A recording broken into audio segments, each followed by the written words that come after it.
dia a todos. Quero agradecer o convite, especialmente ao professor Gildo, né, por ter apostado em convidar um artista para falar de matemática. Bom, aqueles que trabalham com a matemática, eu vou pedir um pouco de paciência, porque a gente vai abordar uma coisa muito superficial. Nós não vamos nos aprofundar a cálculos, não vamos aqui trabalhar com integrais, com derivadas, nada disso. E para aqueles que mexem com arte, também peço um pouco de paciência, porque o que nós vamos abordar aqui de matemática não é uma coisa que a gente precisa dominar para fazer para o uso da seção áurea nos nossos trabalhos. Bom, para falar de seção áurea, a gente tem que pensar, em primeira instância, em proporção, porque é disso que ela trata. Do latim proportio, né, servia para traduzir o texto analogia, que era a forma que os gregos usavam para falar de proporção. Eles faziam analogia. Pitágoras, por exemplo, achava que a proporção, a analogia, era uma organização das situações, das coisas que ocorrem no universo de maneira harmônica, né? O Platão mesmo dizia que o universo tinha sido criado harmonicamente por meio das proporções, né? É interessante observar que, para os filósofos gregos, o conceito de macrocosmo, né, que seria o universo para nós, né, e o microcosmo, que seria o homem, né, sustentava o princípio de que, para atingir a perfeição, né, tudo tinha que ser feito baseado nas analogias divinas, e o homem tendo que fazer essas analogias. No Wise, nós temos duas classificações do que é proporção, não preciso ficar repetindo aqui. E até a Idade Média, a Igreja imperava, mas ela tinha uma influência muito platônica. Então, a ideia de um Deus criador que usava medidas e proporções harmônicas, né, imperava. A gente tem medidas que são especificadas da Arca de Noé na Bíblia, ou mesmo o Templo de Salomão, e assim por diante, né?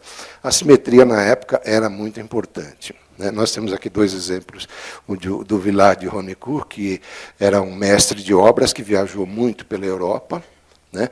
E tem um livro dele, mas aqui especificamente esse eu achei interessante, porque tem Deus no centro e a simetria está toda colocada. E esse frontispício do Codex Vindobonensis, que representa Deus criando o universo usando as leis da matemática. Ok. O que a gente entende como seção áurea, para os que chegou para nós via o livro de Euclides, Os Elementos, era conhecido como extrema e média razão. Não, o nome que a gente tem hoje só vai chegar para nós no século XIX. E o que é interessante nela, e vocês vão ouvir muito isso, o resultado final é um quociente que dá 1,618 ou 0,618, mas as duas correlações não mudam as proporções em hipótese alguma, muito pelo contrário, né? Aqui nós temos uma explicação, muitos slides eu vou passar muito superficialmente por conta do tempo que a gente tem, e porque, como vai ficar no ar, quem quiser vai poder baixar e vai poder congelar as imagens e desenvolver mais. Eu acho que é mais objetivo a gente depois ter uma troca de ideias no final. Mas vamos imaginar um segmento de AB, né, ou melhor, o segmento ABC. Nós temos uma demonstração matemática embaixo, e o que se resume a seção áurea? A parte menor está para a parte maior, como a parte maior está para o todo.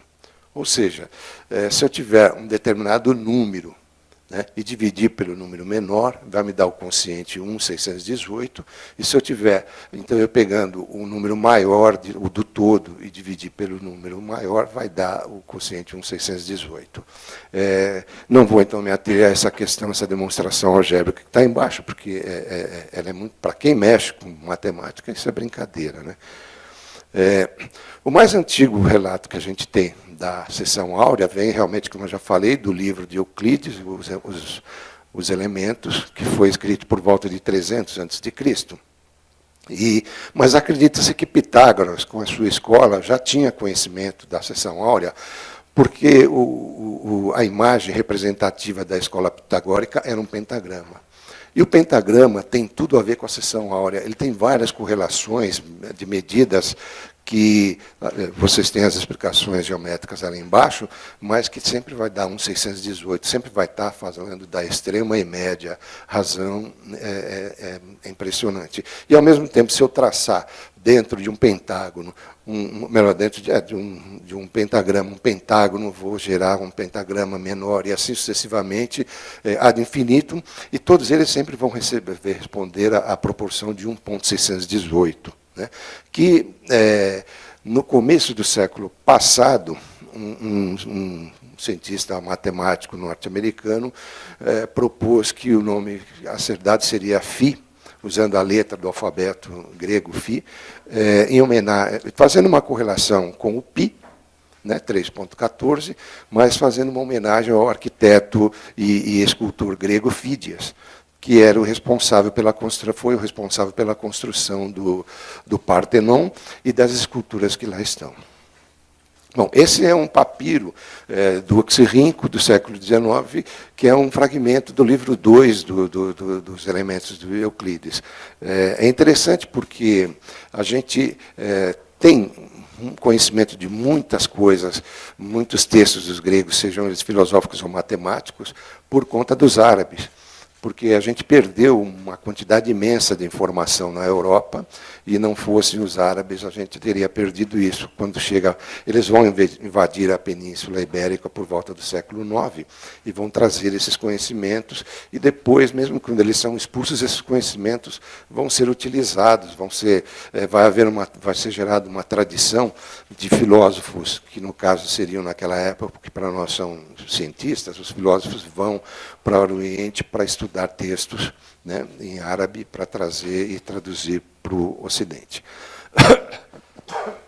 Aqui nós temos uma outra seção, uma outra representação da seção áurea, partindo de um segmento de reta B, onde eu posso simplesmente traçar um quadrado embaixo.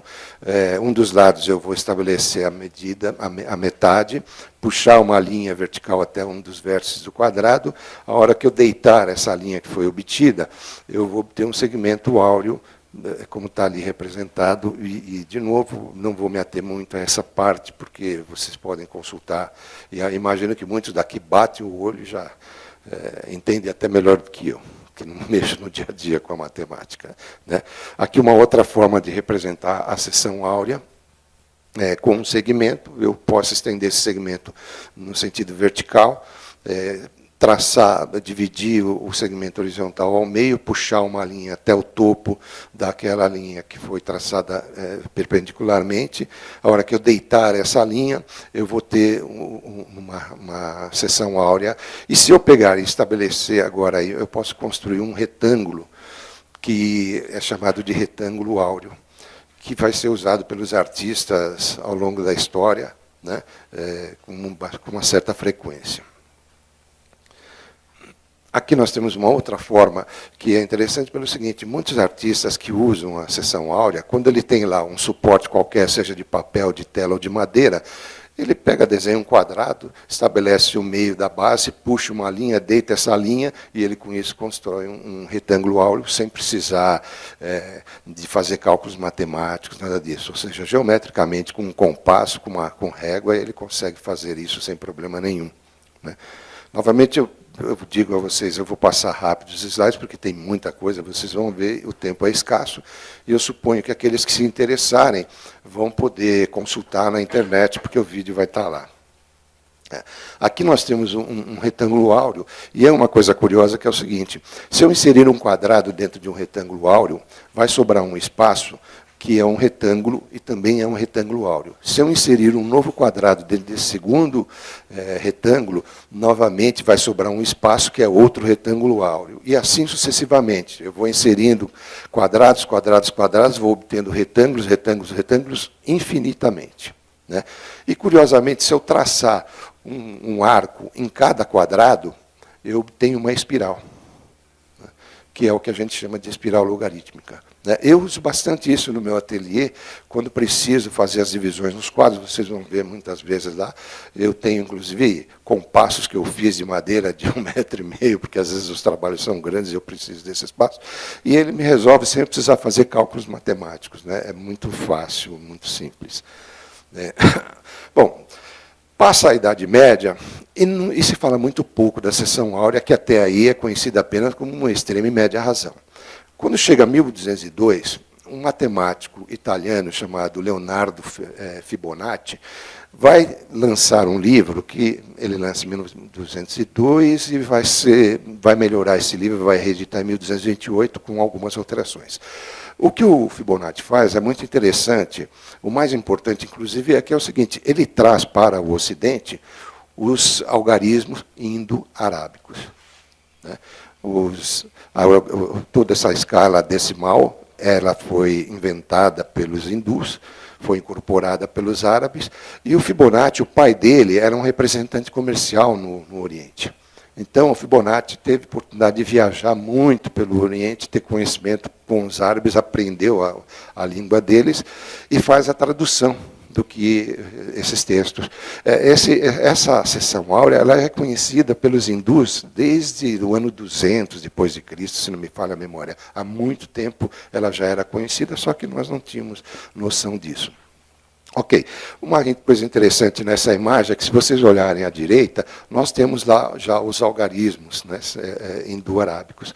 Esse livro vai se tornar uma grande revolução por conta da substituição dos algarismos romanos pelos algarismos indo-arábicos. Ou seja, é muito mais fácil você fazer cálculos, seja de multiplicação, divisão, adição, subtração, com os algarismos indo-arábicos do que com os algarismos romanos. Aliás, precisa ser genial para conseguir fazer aquelas somas, aqueles cálculos com os algarismos romanos. A gente não vai abordar aqui, não me atreveria.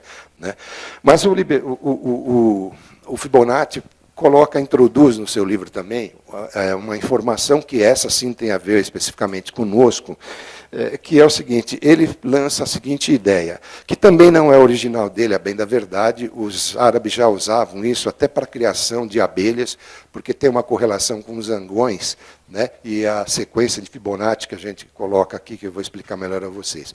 Então ele explica o seguinte: imagine que você ganhe um casal de coelhos, e esse casal de coelhos vai gerar outro casal de coelhos a cada mês, e cada novo casal de coelhos vai gerar um novo casal de coelhos a cada mês sucessivamente. Ao final do ano, quantos coelhos você terá?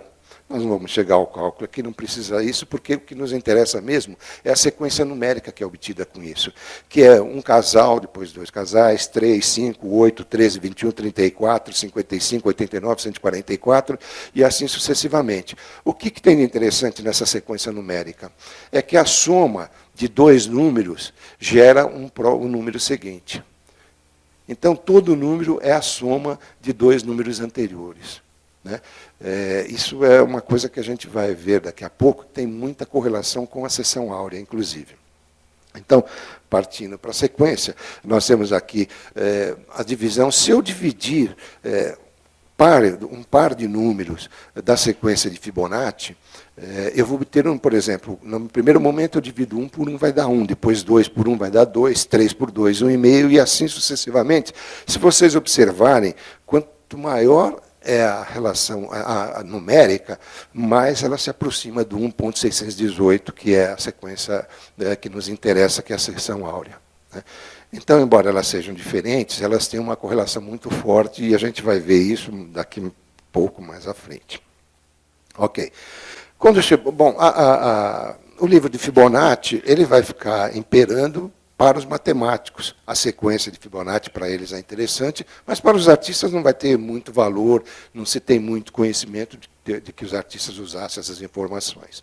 Mas, quando chega a 1509, Luca Pacioli, que era um frade franciscano, que trabalhava para Ludovico Sforza, em Milão, vai lançar um livro em 1509, ele já não estava mais em Milão, porque o Ludovico já tinha morrido, os franceses já tinham invadido Milão em 1499, 1500, e então ele sai de lá. Esse livro foi feito na época que ele estava em Milão. O Pacioli foi indicado para ir para Milão, o Ludovico foi incentivado a trazer o Pacioli pelo Leonardo da Vinci. Eles trabalharam juntos, conviveram juntos. No próprio livro Divina Proporção, que nós estamos mencionando aqui, ele fala alguma coisa sobre Leonardo, e em outros textos também ele aborda o Leonardo. O Leonardo não teve uma educação formal, ele estudou o ábaco, para vocês terem uma ideia. Então, quando o Leonardo nasce, nós já estamos há 30 anos da invenção da imprensa. Então, os livros já estão tendo um acesso a todos. E o Leonardo compra um livro de matemática, de aritmética, do Pacioli, fica impressionado, e aí convence o Ludovico a convidar o Pacioli para ir trabalhar com eles. E sempre que o Leonardo tinha dúvidas de matemática, recorria ao Pacioli. Bom, então o Pacioli vai lançar um livro que é muito interessante, que a capa chama Divina Proporção. Obra necessária a todos os engenhosos, perspicazes e curiosos, com o qual todo estudioso de filosofia, perspectiva, pintura, escultura, arquitetura, música e outras disciplinas matemáticas conseguirá suavíssima, sutil e admirável doutrina e se deleitará com várias questões de secretíssima ciência. Parece um pouco aquela carta de apresentação que o Leonardo escreve para o Ludovico, uma influenciazinha deve ter havido ali. Mas, enfim, aqui nós temos uma pintura que é clássica, que é atribuída a Jacopo de Barbari, do Pacioli, tendo uma figura geométrica ao lado direito dele, trabalhando com um círculo na mesa, que é atribuída às questões geométricas que o Euclides aborda no livro Elementos. Ao lado tem um aluno que algumas pessoas acham, alguns levantam a hipótese de ser Leonardo, outros levantam a hipótese que seja um estudante de Leonardo, do Pacioli, que me foge o nome agora, e uma terceira hipótese é que esse seria o Albert Dürer, que estudou com ele, com o Pacioli durante o tempo, teve contato com o Leonardo da Vinci também. A gente vai falar muito superficialmente dele mais para frente. Ok. Então, o Pacioli, como eu falei, ele era um frade. Então, ele tinha toda uma formação religiosa. Ele vai denominar a seção áurea de divina proporção, e é assim que ela vai ser conhecida até o século XIX. E por que ele chama de divina proporção? Ele faz algumas considerações e estabelece 5 correlações com Deus. A primeira dele é que ela é uma relação única e inquestionável. Ela não muda, ela não se altera, não importa os fatores que estejam envolvidos ali, ela se mantém sempre única. O segundo elemento é que ela é semelhante à Santíssima Trindade. Por que semelhante à Santíssima Trindade? Porque depende de 3 elementos: a menor parte, a maior parte e o todo. Consequentemente, é uma trindade que ele considerava divina. Outra situação que ele coloca é que não se pode ser determinada por um número inteligível. O que é número inteligível para ele? É um número inteiro. Aliás, eu esqueci de observar isso, que os pitagóricos tinham um problema muito sério de reconhecer a seção áurea, mesmo usando o pentagrama, porque eles não acreditavam em números incomensuráveis. Eles acreditavam que os números tinham que ser perfeitos inteiros. Aliás, um dos elementos dele, que me foge o nome agora, mas foi abordado numa das imagens, ele é expulso da escola pitagórica quando ele começa a defender a ideia de números incomensuráveis, usando como exemplo um quadrado de lado 1, cuja diagonal vai dar a raiz de 2, a raiz quadrada de 2, que não é um número inteiro. Então, é muito provável que eles tivessem conhecimento da seção áurea, mas não a divulgavam, porque era uma escola secreta também. Eles eram todos vegetarianos, tinham uma série de dogmas a ser seguidos, ninguém podia escapar, não podia passar determinado tipo de informação, e assim por diante. Bom, mas voltando, então, à questão do Pacioli aqui. A quarta informação seria que ela está em tudo e é invariável. Para o Pacioli, a seção áurea está inclusa em qualquer elemento da natureza, em corpo humano, em tudo que existe, ou mesmo no universo, assim como Deus estaria. E a quinta seria uma correspondência com a quinta essência, porque é o que vai dar forma aos elementos, né? Terra, ar, fogo, e etc. Ele faz uma correlação com os 5 sólidos de Platão, que a gente vai abordar logo na imagem seguinte, que é o seguinte: esses desenhos, aqui estão apenas os 5 elementos, 5 sólidos platônicos desenhados pelo Leonardo. Mas o livro Divina Proporção tem 60 desenhos de Leonardo da Vinci. Né, foram ilustrados, quer dizer, eles trabalharam em conjunto na construção desse livro.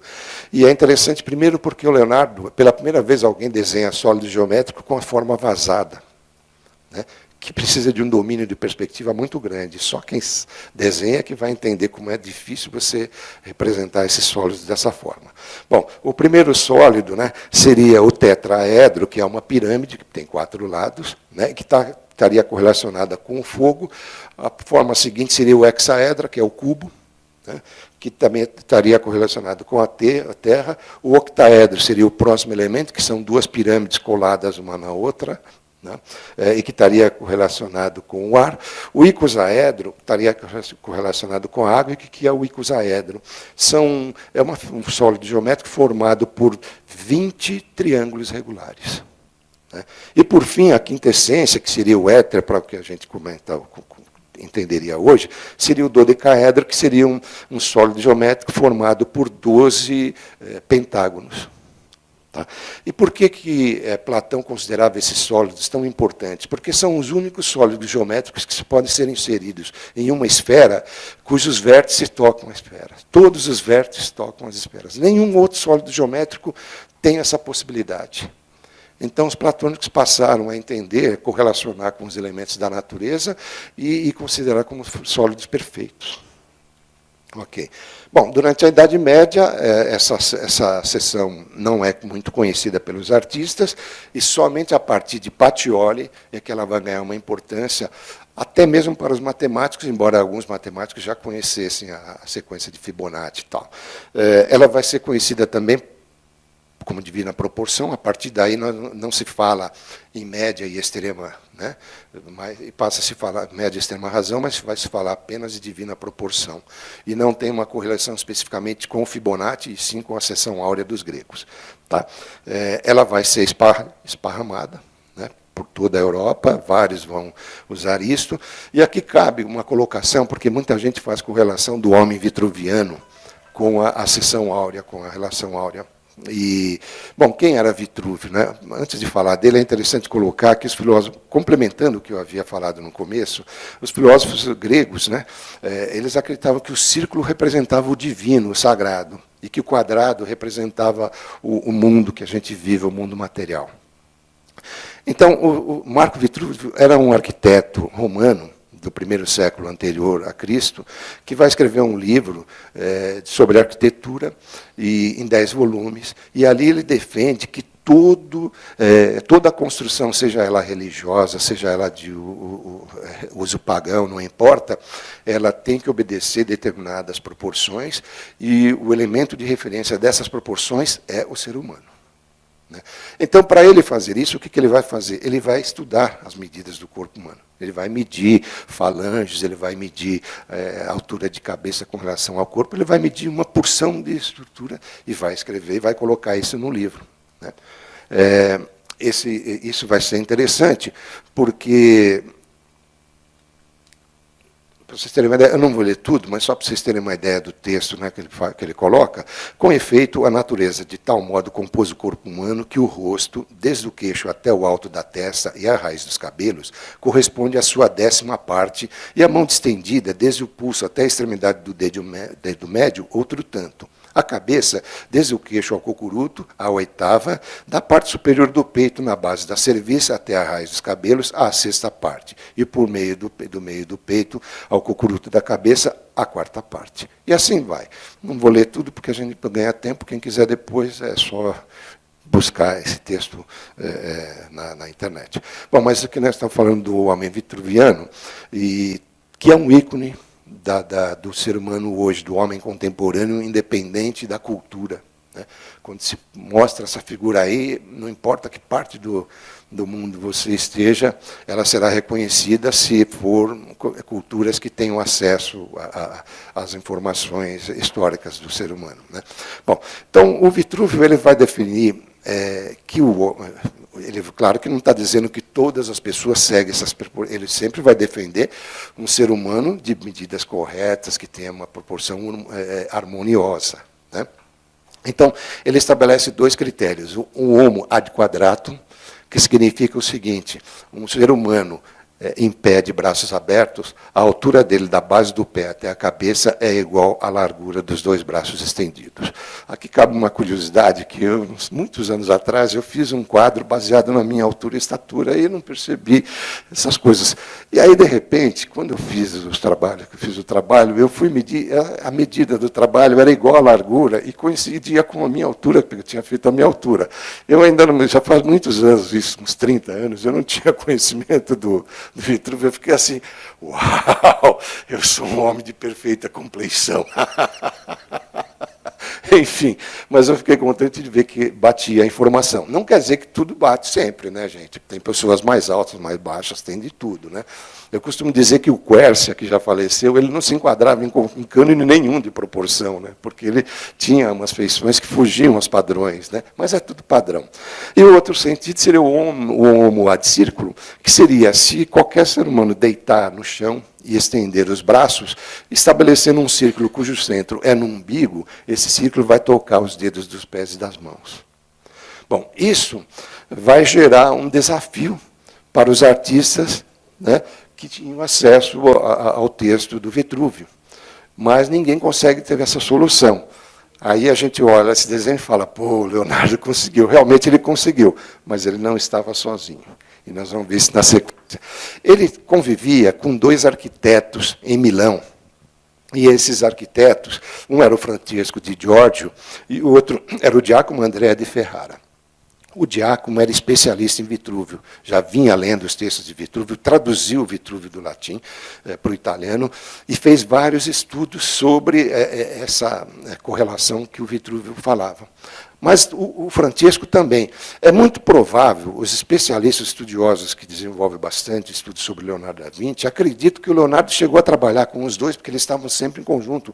O Leonardo chegou a viajar, inclusive, com o Francesco para missões em nome do Ludovico Sforza. Então, eles estavam sempre em contato. O Pacioli, inclusive, escreve que o Giacomo e o Leonardo eram como irmãos, tamanho era o conhecimento deles, estavam sempre conversando, sempre juntos. Nós temos aqui dois desenhos do Francesco, mais dois desenhos do mesmo Francesco, né?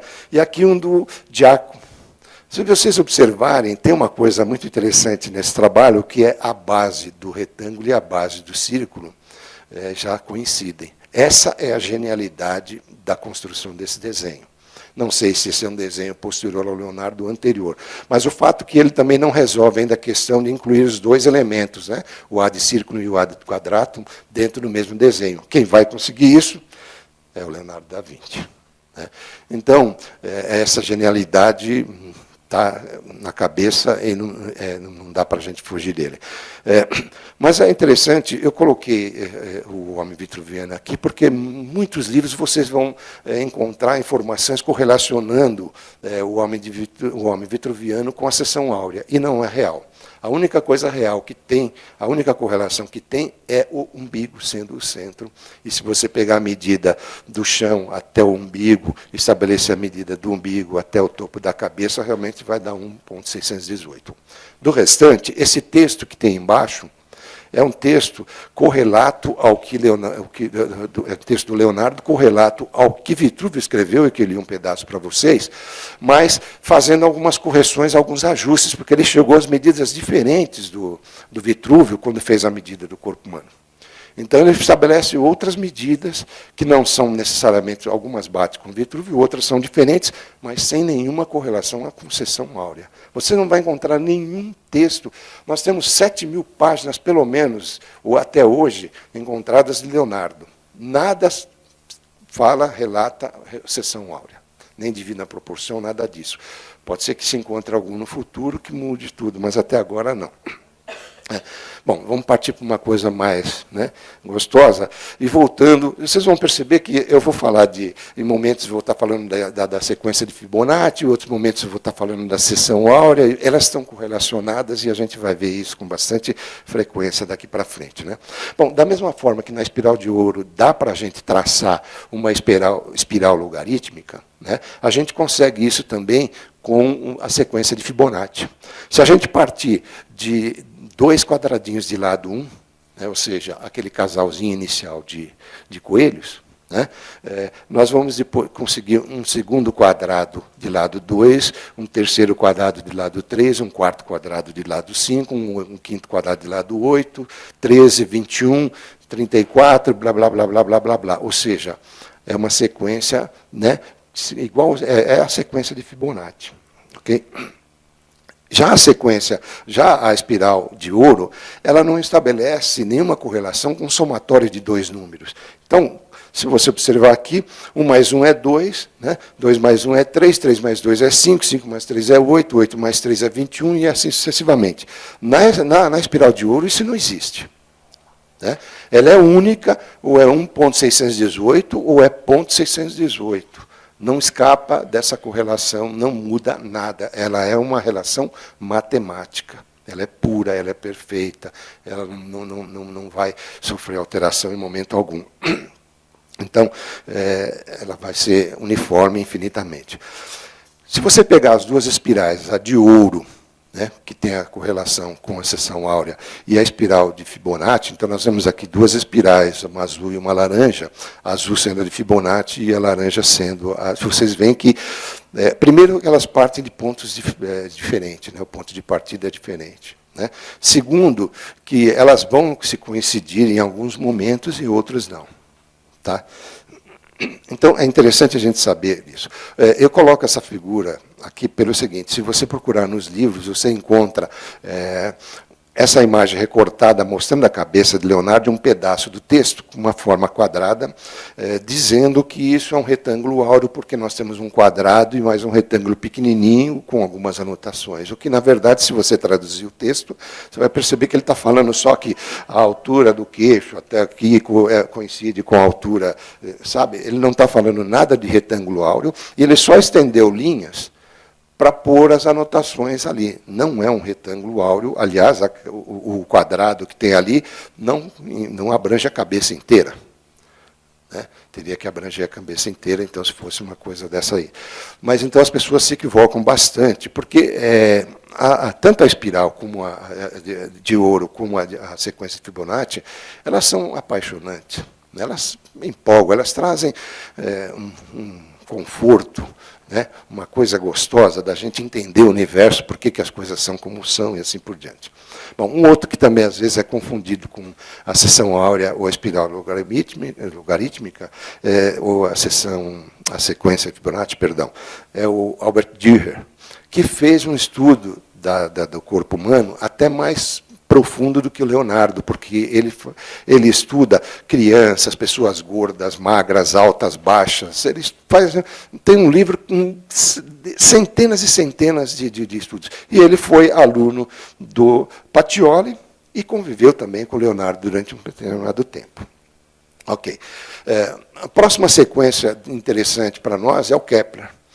O Kepler tem uma frase que é muito legal. Ele estudou bastante a sequência de Fibonacci, estudou bastante a seção áurea, e ele tem uma frase que é muito conhecida, que é a seguinte: a geometria tem 2 grandes tesouros. Um é o teorema de Pitágoras, o outro, a divisão de um segmento em média e extrema razão. O primeiro pode ser comparado a uma medida de ouro, o segundo podemos chamar de joia preciosa. Ele estudou bastante, estudou inclusive plantas, e faz algumas correlações bem interessantes. Ele é o primeiro que vai perceber uma correlação entre as duas espirais, a de Fibonacci e a de ouro, e ele faz uma outra descoberta que eu, pelo menos, resolvi colocar, porque eu achei empolgante, que é o seguinte: se você pegar qualquer número da sequência de Fibonacci, elevar ao quadrado, você tem um resultado. Quando você pega o número anterior e multiplica pelo posterior àquele número, vai te dar um resultado que é sempre igual, a diferença é de 1. Então, se eu pegar, por exemplo, 377 e levar ao quadrado, guardar o resultado do lado, multiplicar 233 por 610, a diferença é 1. Sempre. Não importa o tamanho do número, sempre dá 1. Quer dizer, eu imagino que o cara tem que ser autista para ter uma sacada dessa, porque é fascinante, né? Negócio assim. Eu fiquei empolgado quando vi. Coloquei novamente a sequência de Fibonacci embaixo, apenas porque se alguém quiser brincar, dá para fazer isso numa boa, não precisa ficar tentando descobrir a sequência. Ok. Mas o Kepler vai traduzir uma grande influência no nome da seção áurea, porque até então ela não é conhecida como seção áurea, ela está como divina proporção. O Kepler menciona naquela frase famosa a média e a extrema razão, mas ele continua denominando de divina proporção. Tá? Quando chega no século XIX, Adolf Saycin, né, vai se empolgar, ele vai fazer uma série de estudos com plantas, com animais, com corpo humano, com flores, com cristais. Ele vai encontrar uma série de correlações matemáticas que são aproximadas da sequência de Fibonacci. Tinha já alguns pesquisadores que fizeram algumas pesquisas com plantas no começo do século XIX, mas quem dá assim, o boom, né, que cria o turn point, é o Adolf. Né? Então, a partir dele, vai haver um monte de pesquisadores buscando informações. Ele escreve vários livros, mostra algumas questões interessantes. Aqui nós temos duas páginas do livro dele, um mostrando o corpo humano, onde ele coloca todas as seções áureas e as partes, né, de acordo com essa evolução, e no outro ele faz um estudo de filotaxia. Né? O que é filotaxia? É você estudar o nascimento das flores, ou das folhas, melhor dizendo, né, no caule das plantas, que elas vão se desenvolvendo em uma espiral, né, e vão crescendo a uma determinada distância para dar espaço para as folhas anteriores poderem receber a luz do sol. Ele faz algumas correções também com a seção áurea, onde ele pega determinada parte da planta e percebe que elas formam um retângulo áureo. E também ele faz isso com os cristais. Nos cristais não dá para perceber muito, e eu também não quis me desenvolver, porque senão a gente ia perder um tempo danado com coisas que dá para vocês pesquisarem e que talvez nem tenha muito interesse para vocês. Bom, o próximo que eu considero importante nessa linha da seção áurea é o Ernest Neufert. Né? Esse cara, ele é muito conhecido pelos arquitetos que têm um profundo conhecimento da profissão. Ele tem um livro, inclusive, traduzido para português, que chama Arte de Projetar em Arquitetura, que sei lá quantas edições tem, 40 edições, eu não sei quantas edições. É um livro muito interessante, porque ele leva em consideração o ser humano como ponto de partida para qualquer situação, seja para construir móveis, utensílios domésticos, criar salas, estádios, que mais? Qualquer coisa que você pensar, ele está trabalhando com o ser humano como referência e usando a seção áurea como embasamento para isso. Aqui nós temos um desenho clássico também, que está no livro dele, onde ele mostra todas as seçõezinhas dele. Né? Ele é muito criterioso. Até a altura e largura de degrau, que seria por ele considerado ideal de acordo com a seção áurea, ele aborda no livro. É um livro que está aqui traduzido em português, dá para ter acesso a ele. O passo seguinte é o Le Corbusier, né, que vai criar um sistema também de proporções baseado na seção áurea, chamada de modulor. O Le Corbusier, ele lança, se vocês verem aqui, vocês têm uma figura que é dele, com a seção áurea embutida nele. Ele estabelece a altura de um homem como por volta de 1,81 m, e com o braço levantado dá mais 2 metros e alguma coisa, e ele estabelece também o uso disso com 1 ou 2 quadrados, e isso gera uma certa crítica para os oponentes dele, porque a associação da seção áurea com 1 ou 2 quadrados gera algumas desigualdades que o pessoal não gosta e critica. Né? Mas ele teve uma grande influência no sistema de construções de prédios durante o século XIX e até hoje. Falou em Le Corbusier, todo mundo sabe quem é. Beleza.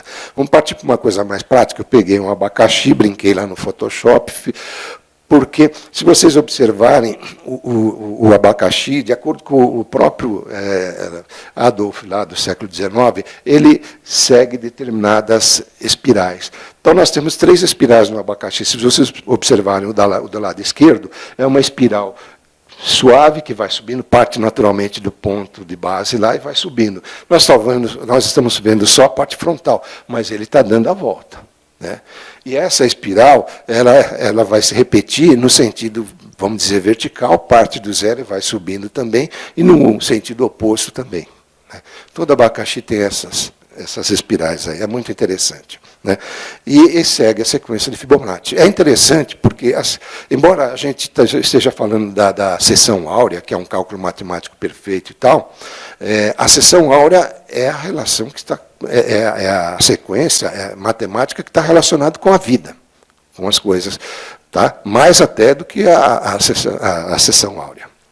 Bom, aqui eu tirei foto de uma mapinha, se vocês observarem, nós temos várias espirais seguindo roteiros, do mesmo jeito que nós temos aqui, elas saindo do ponto de partida e indo para frente até chegar no topo da pinha. Todo livro que você fala de seção áurea ou espiral logarítmica tem que ter um girassol. Eu resolvi tirar foto de um girassol diferente, mais bonitinho, mais brasileiro, mais colorido. Mas também segue a mesma relação. E é interessante que, se vocês observarem, nós temos várias espirais saindo no sentido anti-horário e outras saindo no sentido horário. Né? O que tem interessante nessas espirais é o número que se repete delas, tanto para o sentido horário quanto para o sentido anti-horário, porque elas seguem, são 2 números que seguem a sequência de Fibonacci. Já foi constatado girassóis com 34 e 55 espirais, 34 de um lado e 55 do outro, 89 de um lado, 55 do outro, e até 144 por 89. Né? É bem interessante. A mesma coisa se processa com um cacto, por exemplo. A gente observa, a gente sempre pensa em cacto e vê espinho, né? Mas ele tem essa beleza das espirais que se repetem ali. Uma coisa curiosa é que a sequência de Fibonacci se repete, por exemplo, nas pétalas de uma margarida. Então, quem quiser, né, brincar de que mal me quer, bem me quer, só precisa ter certeza do número exato que tem lá. Eu, por exemplo, brinquei de contar quantas pétalas tinha nessa margarida que eu fotografei, e eu cheguei a 30, não consegui os 34, e, obviamente, estava 30, estava muito longe do 21. Né? Então, a natureza lida com muitas variáveis, né, que às vezes foge do controle, não dá para a gente falar que tudo é exatamente isso. E é aí que entra a seção áurea, que é uma criação, uma descoberta humana, mas que é uma relação matemática, né, que tem a perfeição, né, que na natureza nem sempre isso vai acontecer. Uma outra coisa que rola bastante, que acontece bastante, é o pessoal associar a espiral logarítmica com a espiral do Nautilus. Eu tomei conhecimento da seção áurea no começo dos anos 80, por um amigo que é escultor e é pintor, e que me apresentou a seção áurea. Até ali eu nunca tinha ouvido falar nela. E, a partir daquele momento, eu me apaixonei e comecei a pesquisar. Né? O nome dele é Roberto Gianecchini, e fui estudando, e comecei a usar isso nos meus trabalhos.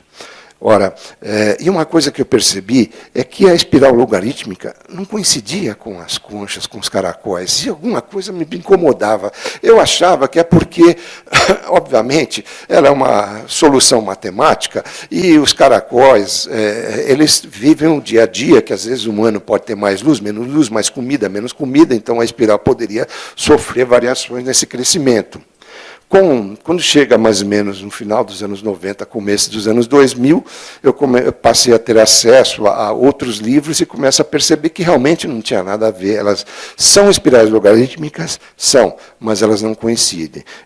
Aqui eu coloquei as 2 espirais, tanto a de ouro quanto a de Fibonacci, partindo do centro do Nautilus, né, e não coincidem, e também tangenciando as bordas do Nautilus, e também aí fica pior. Né? Não tem. Então, isso não desmerece o Nautilus, até porque a espiral do Nautilus também é logarítmica, só que segue outro algoritmo, né? Não vai seguir 1.618, como a gente está acostumado. Né? que nós temos uma outra concha com o raio-x dela, e ela está reduzida aqui apenas porque eu tive que pegar a imagem e reduzir para poder encaixar a espiral lá. Mas é a espiral do mesmo Nautilus, mesmo objeto. E também não vai coincidir. Né? Apresento aqui uma série de conchas que eu fotografei, apenas para mostrar que elas seguem espirais, que o raio, se você estabelecer o raio delas, o crescimento é sempre uniforme e obedecendo sempre o mesmo grau. Tá? Mas não vão ser coincidentes com o Fibonacci ou necessariamente com a seção áurea. Embaixo eu coloquei 3 conchas meio deformadas, porque tem a ver exatamente com aquilo que eu falei, né? Dependendo do ano, tem mais ou menos condições dela crescer de uma maneira uniforme, alguma coisa pode interferir no crescimento dela. Resolvi fazer uma outra brincadeira, que é pegar uma das conchas e ver se o crescimento delas seguia a relação ou áurea ou Fibonacci. Essa especificamente não segue. Né? Se eu dividir um número pelo outro, ou somar, eu não chego aos resultados que as duas sequências, as duas relações matemáticas apresentam para a gente. Bom, vamos partir para as artes. Né? Vamos começar pelo mais antigo, né? Que é a pirâmide de Quéops. Né? Ora, existem defensores entusiastas que falam que ela segue a relação áurea, a seção áurea no caso, mas a gente não tem nenhum registro, nunca foi encontrado nenhum registro de que os egípcios ou os babilônios tivessem conhecimento dessa relação, tá? Dessa progressão matemática. No entanto, se você pegar a altura da lateral da pirâmide, e dividir por metade de qualquer um dos lados, você vai chegar em 1.617, alguma coisa que é muito próximo de 1.618. Olha, então, o que eu fiz? Eu trouxe para o lado um triângulo retângulo, baseado na própria pirâmide, porque a gente tem a altura e tem a largura de um dos lados. Mas a gente não tem a altura da lateral da pirâmide. Mas o teorema de Pitágoras, né, nos dá a solução. Eu sabendo que é metade da base, se eu souber o que é a altura da base, usando o teorema de Pitágoras, eu vou encontrar a medida da altura da lateral da pirâmide. E aí basta dividir pela metade de um dos lados e realmente a gente obtém um número muito próximo. A mesma coisa acontece com o Parthenon. Né? O Parthenon melhor dizendo, né?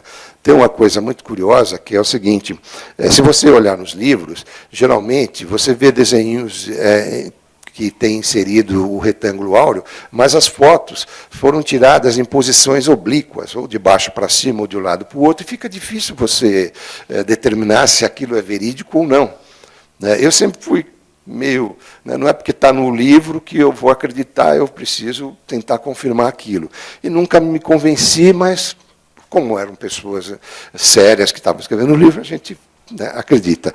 Bom, eu não tive tempo de viajar para a Grécia para poder tirar uma foto de lá, então eu aproveitei a foto de um funcionário que está trabalhando lá, fazendo a restauração do Parthenon. Né? E essa foto está bem frontal, e a gente não pode dizer que ela está bem no centro, porque o cara não tem a altura do Parthenon, né?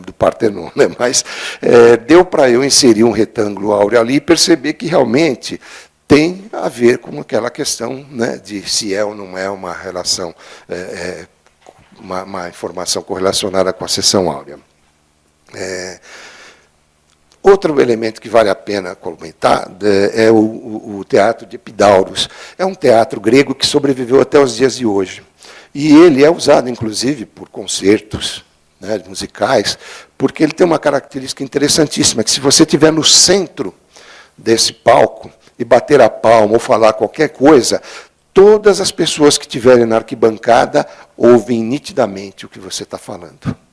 É uma correlação matemática impressionante como foi feito. Nós não temos registro de como foi feito, mas se você observar, você vai ver que tem 2 fileiras nas arquibancadas ali, 2 fileiras de assento. A primeira fileira tem 34, né, e a segunda tem 21, que obedece à sequência de Fibonacci.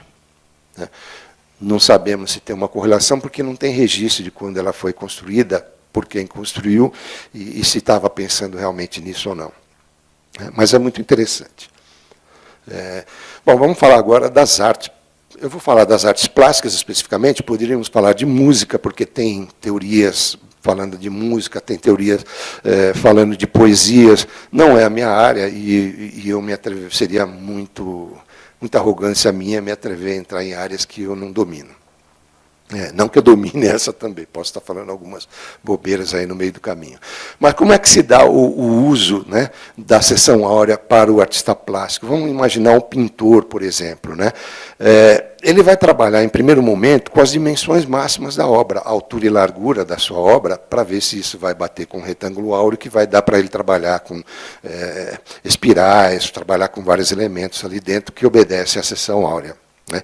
Mas ele tem a liberdade poética também para brincar com isso, e a gente vai ver na sequência várias possibilidades dessa. Né? Então, nós não precisamos ser matemáticos, como você estava com medo, ou ela estava com medo, né, para usar a seção áurea nos nossos trabalhos. Tá? Aqui nós temos um exemplo bem simples de como a gente pode usar a seção áurea de maneira mais simplória possível. Vamos imaginar uma paisagem marítima, onde eu tenho que colocar a linha do horizonte e um barquinho na linha do horizonte. Se eu dividir a base para encontrar o segmento áureo, ou seja, eu pego a largura da base, né, a medida da base, e multiplicar por 1,618 ou dividir por ponto 618, eu vou encontrar uma medida que eu vou marcar lá. A mesma coisa, a altura. Onde é que eu vou pôr a altura dessa linha do horizonte? Basta eu pegar a vertical, dividir por ponto 618, e eu vou ter uma altura onde eu vou ter a localização da linha do horizonte e da colocação do barco. Tá? Então, os defensores dessa ideia dizem que ali seria o melhor ponto para a gente colocar, porque a gente estaria gerando um equilíbrio dinâmico. É óbvio que esse equilíbrio dinâmico pode ser desestabilizado dependendo dos elementos que eu vou colocar nas outras áreas do quadro. Então, o artista tem que entender de composição para não se perder com essa conceitualização toda aí, que parece simples, mas não é não. Bom, então, agora vamos pegar alguns exemplos. O primeiro exemplo que se discute sobre a questão de utilizou ou não utilizou a seção áurea em artes plásticas vai ocorrer com Cimabue, que é um artista do século XIII, né, que vai ser professor de alguns artistas, inclusive do Giotto, que é um artista famosíssimo. Né. Esse quadro do Cimabue, a Madonna e da Santa Trindade, alguns defendem a tese que, se você traçar um retângulo áureo dos pés até a cabeça dela, você consegue enquadrar o trono onde ela está sentada e ela vai estabelecer dentro dali. Na mesma sequência, nós temos aqui um outro aluno, que é o Duccio Buoninsegna, né, que nós temos esse altar, é um altar grande, né, muito grande, você vê que é 3,96 metros de largura por 2,13 de altura. Aqui nós temos a Nossa Senhora, que está lá no centro do altar. Aqui nós temos um detalhe: se eu colocar um retângulo áureo dentro dela, coincidindo com a base da roupa dela até o topo da roupa, eu também poderia dizer que ele conhecia e integrou a relação áurea. Nós temos aqui o mesmo trabalho de outro, e aqui é interessante porque eu inseri dois retângulos áureos. Um que parte da base, da onde ela está sentada até o topo daquela curva, e o outro que parte da mesma base até o topo da cabeça dela. Claro que um vai ser um retângulo mais alto e mais largo, e o outro, né, mais baixo e mais estreito. Tá? É difícil defender se eles aplicaram, se eles fizeram isso ou não, porque não se tem registro se eles conheciam a seção áurea. Né? Os defensores dessa tese colocam que provavelmente devia haver uma tradição oral. Tá? Mas essa tradição oral é difícil da gente poder defender, não temos nenhum registro deles. Esse, como eu estou mostrando aqui no trabalho do Giotto, quer dizer, eu poderia usar outros retângulos áureos aí dentro e também dizer que, né, ele trabalhou com a seção áurea. Então, é muito difícil, se não houver um registro, é difícil a gente colocar que ele está trabalhando mesmo com aquela questão ou não. Beleza. Bom, esses elementos eu já falei. O próximo é o Leonardo da Vinci. O que você vai encontrar de livros de Leonardo da Vinci, ainda com a Mona Lisa, mostrando a seção áurea de todas as formas possíveis que você quiser.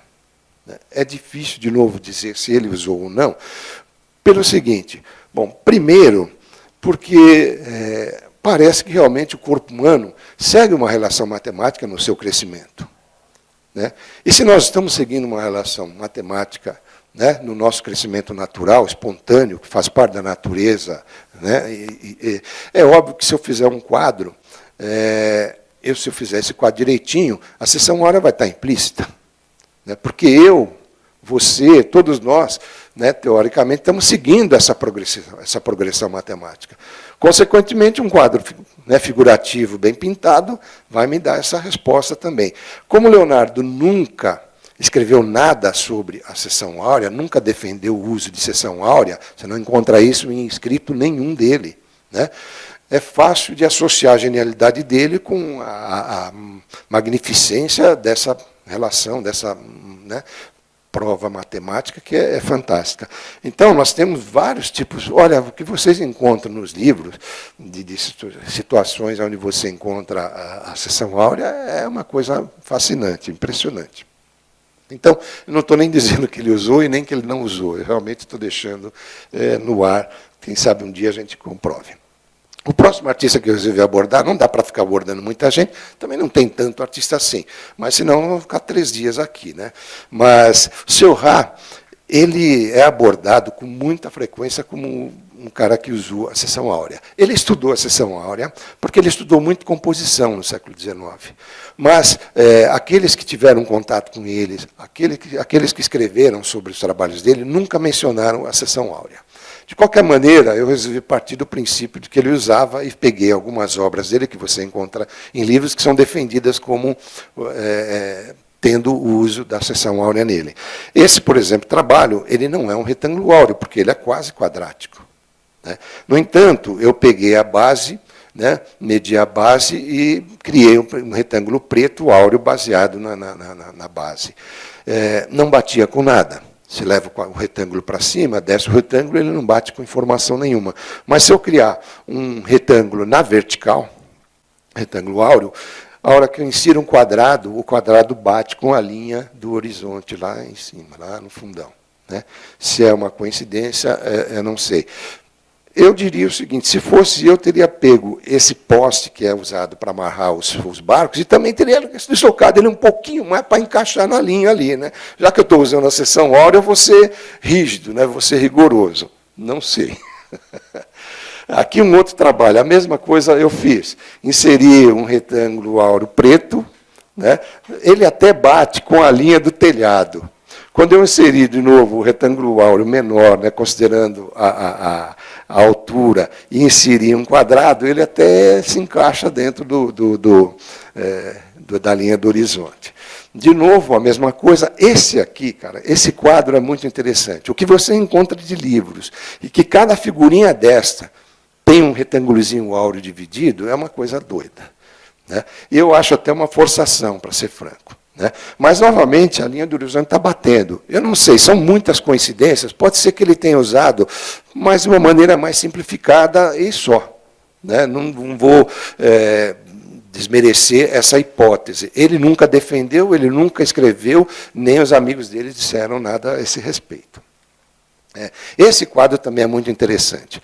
Eu tenho um livro que mostra essa divisória entre a área onde está lá o ator, né, do circo no topo, tem uma linha clara que é bem divisória, é nítida. Né? No livro, essa linha do retângulo áureo coincide com ela. Quando eu peguei as medidas do quadro, não pode ser. Eu inseria o retângulo e não batia, punha o quadrado lá, não encaixa. Aí eu fui no livro. Peguei minha reguinha, uma coisinha simples, fui medindo. O quadrado do cara está errado. A medida que ele usou lá não bate, não estabelece o retângulo áureo para o quadrado coincidir nessa linha. Quer dizer, o cara errou feio. Né? Então, o que eu encontrei é apenas essa linha do topo do retângulo áureo, né, que bate com aquelas lâmpadas que tem lá no topo do circo. De novo, se ele usou, eu não sei dizer. Uma informação interessante que vale a pena ser colocada é com relação ao Juan Gris. Eu gosto de usar essa imagem porque ele era um cubista. E o cubismo é o artista que vai deformar tudo, vai colocar vários pontos de vista diferentes na mesma obra, vários pontos de observação no mesmo trabalho, e está fazendo uma correlação, inclusive, com a relatividade. Teoria da relatividade. A realidade não coincide apenas para o ponto do observador, a minha realidade é diferente da sua, diferente da outra. Então, eles passam a trabalhar com esse conceito dentro das obras dele, colocando vários pontos. Então, você vê o nariz virado de um lado e visto de frente, tudo na mesma obra, e vai brincar com isso. Só que o Juan Gris, ele insere o retângulo áureo. E se vocês observarem, ele vai fazer as divisões do retângulo, e as diagonais coincidem com as formas geométricas que lá dentro existem. Realmente, eu já sabia que ele tinha usado, e ele explicava que usava. Eu não me atrevi a buscar outros trabalhos dele, porque são muito complicados para você tentar achar de onde é que ele inseriu, se é que inseriu um retângulo áureo.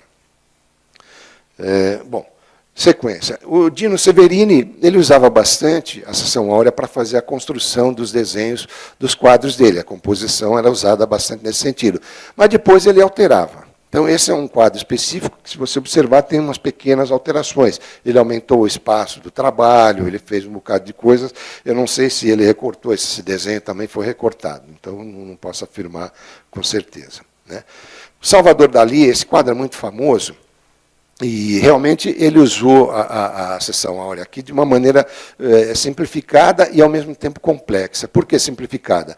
Porque a única forma clara que define a seção áurea é a linha da mesa. Né? Alguns defendem de colocar um outro retângulo áureo no lado esquerdo da obra, porque aí você vai inserir os apóstolos que estão do lado direito e esquerdo de Jesus dentro deles. Mas isso não acontece, até porque essa obra não é simétrica. Se vocês observarem, o próprio dodecaedro que está lá, ele está mais deslocado para um dos lados da tela. Né? Todo o trabalho de Jesus, mesmo se você traçar o centro, ele não vai. A composição é dinâmica. Tem um equilíbrio dinâmico nessa obra, não é um equilíbrio estático. Eu não estou depondo contra o equilíbrio estático, não. Ele é importante também, dependendo da informação que eu quero passar, é o equilíbrio estático que vai ser o que importa mesmo. E a outra informação é o dodecaedro que ele coloca ali, que tem tudo a ver com a relação com a seção áurea. Né? Lembrando que o dodecaedro tem os 12 pentágonos inseridos nele. Esse é um trabalho do Roberto Giannichini, que eu havia falado para vocês, que foi quem me apresentou a seção áurea no começo dos anos 80. Né? Ele não é um retângulo áureo, mas o retângulo está inserido em várias divisões, em várias formas ali. E a gente realmente faz isso, vocês vão ver em alguns exemplos mais para frente. Aqui tem um trabalho dele, que é uma escultura, onde está a marca do Φ, exatamente corresponde à altura da seção áurea, e o restante ficaria a parte menor da seção áurea. Né? A foto está um pouquinho oblíqua, mas eu sei que a medida é sincera porque ele fez isso intencionalmente. Eu só usei a foto como referência, mesmo sendo oblíqua, porque já se conhecia essa realidade. Bom, outro trabalho dele, eu vou chamar de Gia, porque é o apelido dele. Né? É interessante, porque tem a ver com 3 planos áureos que estão inseridos dentro do icosaedro. Todo icosaedro, para ser construído, tem 3 planos perpendiculares, e a gente está aqui vendo eles. Então, tem 3 planos ali do lado da obra. Aqui tem um detalhe da obra e 3 planos ali e tal. O que é interessante nesse trabalho, eu vou retornar, é que a base dele é uma base de acrílico, que é um dos planos que segue até o chão.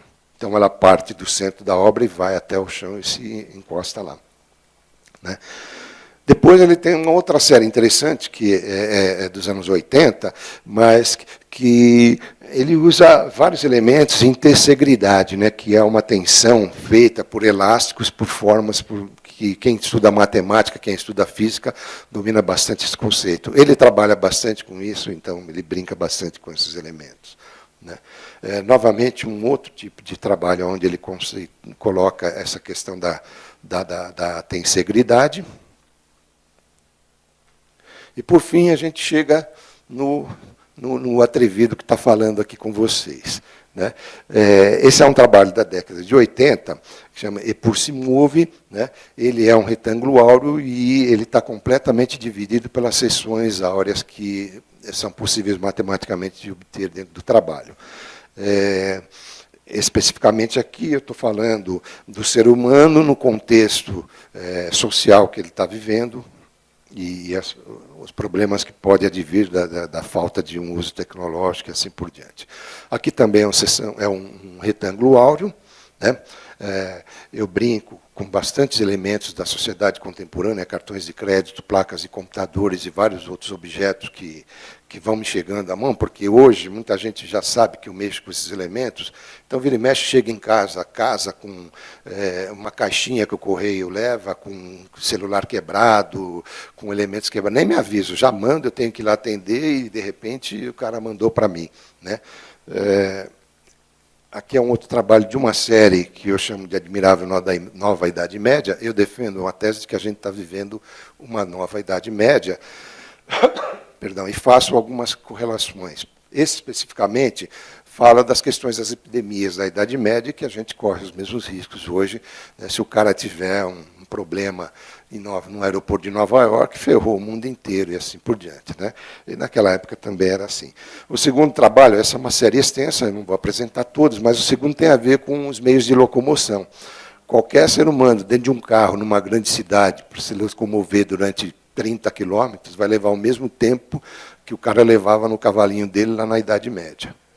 Então, eu brinco que a humanidade vive um círculo, não é um círculo, é uma espiral, porque a gente passa pelos mesmos quadrantes, mas com uma certa diferença nos elementos que vão acontecendo por conta da tecnologia. Aqui é um outro trabalho de uma série também que é baseada num texto de um índio norte-americano, e eu brinco com as placas de computador, mas as divisões matemáticas estão implícitas lá. Ele é um retângulo áureo também. A maior parte dos meus trabalhos hoje é todas com retângulos áureos, né? Quando eu comecei, eu achava que ia chegar um momento que eu ia saturar, ia ficar repetitivo. Eu ainda não consegui essa repetição. É muito curioso, muito interessante, né? Um outro trabalho também como retângulo áureo, com as divisões, e aí dá para você brincar, né? Por exemplo, nós temos duas faixas laterais, que se você integrar, ela forma um retângulo áureo. Então, o quadrado que geralmente a gente coloca numa das laterais, eu centralizei para criar um outro efeito. Então, você pode brincar mesmo. Aí é como eu falei, a licença poética é o que vai te dar o referencial para você executar uma obra. Esse é um trabalho que é de 2005. O Sesc Pompeia convidou alguns artistas para participar de uma exposição, onde eles receberiam um suporte com uma determinada medida, e a exposição se chamaria Alma de Artista. Minha mãe havia falecido alguns meses antes, e eu terminei conseguindo inserir 2 retângulos áureos dentro daquela medida que eles me passaram, e terminei colocando a história da minha mãe, de vida da minha mãe, que era considerada uma leoa por todo mundo, enfim. Mas o que é interessante nesse caso é mostrar como dá para você, mesmo não partindo de um retângulo áureo, usar o retângulo áureo dentro de uma obra de arte. Esse é uma homenagem à maternidade, e também, se você brinca com a espiral logarítmica, né, brincando com ela, você obtém formas que lembram a afeto, que lembram as sementes. É muito interessante. Novamente, eu sou muito fascinado pelas questões espaciais, né? Eu sou geração anos 60, o homem chegando à Lua, Star Trek, toda aquela coisa que influencia a molecada, né? Então, muitos dos meus trabalhos têm, inclusive, a Terra, o planeta pintado. Eu só fui perceber isso depois de uns 20 anos, é como se fosse uma assinatura, né? Aqui uma outra série que eu faço, onde eu crio uma espécie de descompasso, onde eu pego a Terra e vou deslocando. Esse é um trabalho baseado no Bosch, é um tríptico que o Bosch teve, né? E quando, em 2016, fez 500 anos da morte dele, eu fui convidado também para uma exposição e resolvi brincar com a sessão áurea dentro de um trabalho. Essa janela aí, ela abre e fecha esse tríptico aí, né? E quando você fecha, tem placas de computador do lado de trás e tudo mais. Essa aqui também é uma outra proposta que, em primeiro momento, não parece ter a sessão áurea, mas tem tudo a ver. A Unesp convidou alguns artistas para fazer trabalhos referenciados em Confúcio. Então, nós recebemos um livro sobre Confúcio, tivemos que ler, e a mim ficou forte as 5 virtudes que o Vitruvio defende, que Confúcio defende. Então, aí eu resolvi criar um trabalho partindo exatamente do Pentágono, né? Porque ele tem a correlação dentro dele do pentagrama, tudo áureo, e brincar com o que é que aconteceria com a parte externa dele, né? Então, tem tudo a ver. Aqui, estamos acabando, é uma série de quadros que, em primeiro momento, não tem correlação com a seção áurea, mas elas obedecem às medidas do retângulo áureo. Então, se você pegar a altura e dividir, ou melhor, a largura e dividir pela altura, você vai obter 1,618 neles, né? Aqui é um trabalho que usei cartões de crédito, onde vocês veem pintado a pintura a óleo normal. Tal. Eu nunca abandonei a pintura a óleo tradicional. Né, vou incorporando elementos, vou trabalhando com uma série de outras coisas, mas a pintura a óleo continua lá. Aqui são placas de computador, que eu desenhei o mapa mundi nas placas, desenhei num papel naturalmente, colei no verso e fui recortando com uma tico-tico para depois colocar nos trabalhos. Né. Aqui só CDs, eu recebo, vocês não fazem ideia de quanta coisa eu recebo das pessoas. É impressionante como as pessoas gostam de dar um fim útil às coisas. O problema é que nós não temos um sistema que trabalhe a nosso favor. Porque eu já recebi placas de computadores, apareceu a esposa de um cliente que comprou um quadro meu um tempo, e me aparece lá com uma caixa cheia de placa de computador. Poxa, que legal, vocês lembraram de mim? Não, não lembramos, não. Um cliente do meu marido foi no escritório dele, viu o seu quadro e trouxe isso aqui e falou, leva para o artista. Então, assim acontece com bastante frequência. Então, eu não tinha mais o que fazer com CDs. Está acabando, viu, gente? Aqui eu tenho uma goiabeira no fundo do quintal. E o que eu faço com aquelas sementes de goiaba, gente? Porque eu faço muito doce de goiaba, não dou conta. Vira quadro. Essas placas de circuito impresso também. Essa forma que tem aí é baseada no primeiro mapa mundi que foi feito. Né, considerando as Américas. Claro que o desenho é atual, né, eu só usei a forma externa. Bom, é isso. Aqui eu estou apresentando uma lista que eu acho que vale a pena, né, para quem quiser, que são estudos científicos, matemáticos, que contestam muito do uso da seção áurea. Então, eles vão apresentar correlações matemáticas, vão explicar por que tal e tal trabalho está errado, por que tal está certa, e assim por diante. Aqui está a bibliografia e, por fim, é isso, pessoal. Eu espero ter sido útil e estou aqui para a gente